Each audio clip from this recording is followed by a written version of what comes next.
In this video, I'm going to teach you how to use variables. Now, a variable is simply a special name or a label we give to part of the computer's memory that we wish to use within the program. Fortunately for you, using Python, you don't actually need to know which particular bit of memory is being used, because Python will handle that for you. Python will go out to the computer's memory, to the RAM, and find an available memory location with a really long, obscure name that you won't possibly be able to remember. It will get that and it will say this bit of memory is equal to whatever name you choose to give it. So it's really quite clever how it works. And all I need to do in order to get Python to do all that is type var. And I always use the word var, you don't need to.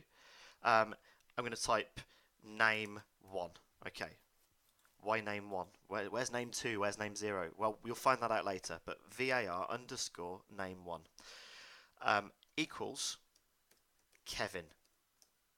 Okay, and why I've done this is because I've been watching Despicable Me with my kids over half term, and this is what I've decided to use for the tutorial. Okay, so var underscore name1.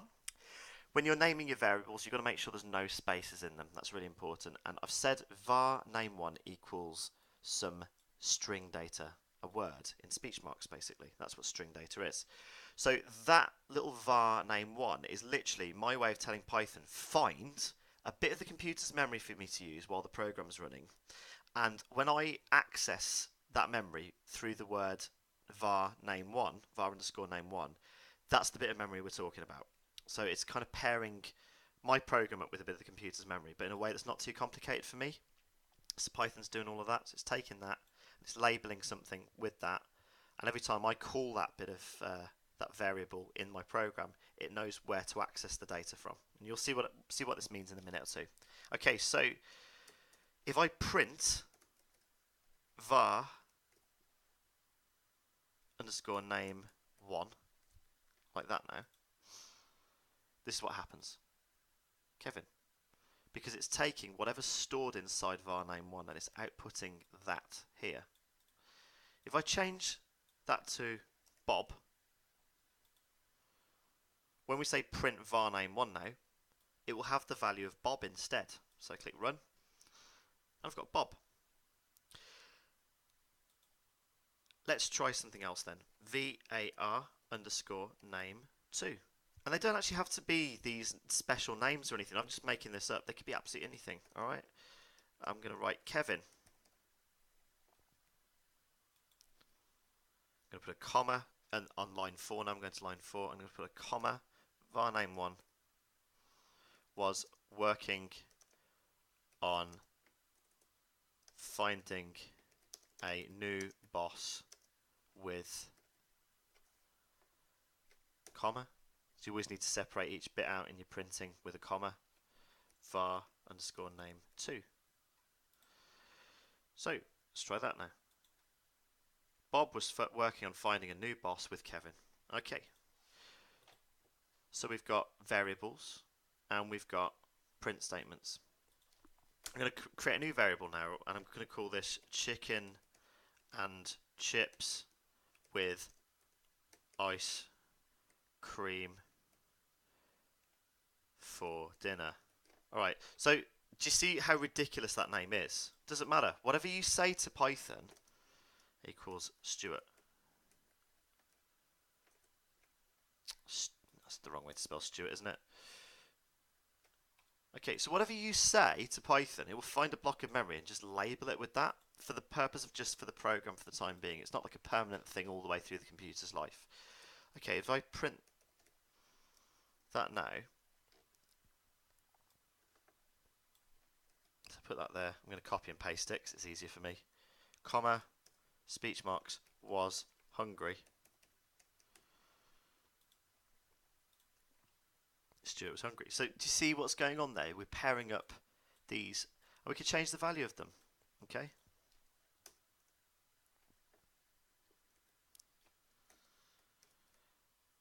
Dave instead.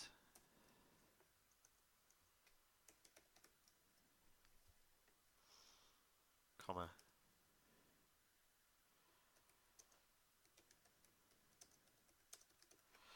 So why you'd want to do this in a script for Despicable Me, I wouldn't know, but I'm printing chicken and chips with ice cream for dinner has changed his name. So originally he was called Stuart, In this part of my program, I'm changing his name to Dave, and then I'm saying he's changed his name. So here we go. Bob was working on finding a new boss with Kevin. We found that var name 1 and var name 2. Chicken and chips with ice cream for dinner, which I've given the value of Stuart, was hungry. So it says Stuart was hungry. And then it says Dave has changed his name because we've then changed the value of chicken and chips with ice cream for dinner to Dave instead of Stuart. And then I've printed again, I've said has changed his name. So I'm hoping that makes sense now, how to use variables. Very, very useful.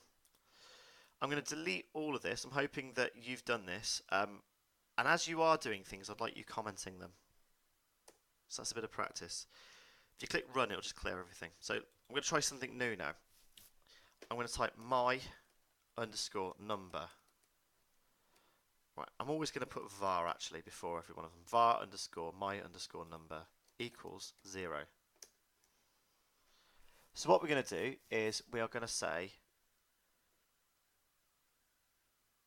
var underscore my underscore number equals 3 times 3.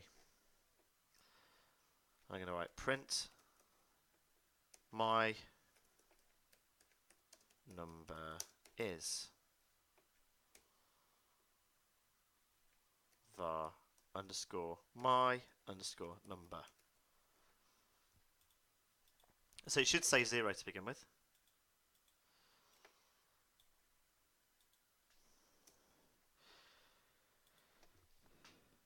So do you see it's changed each time?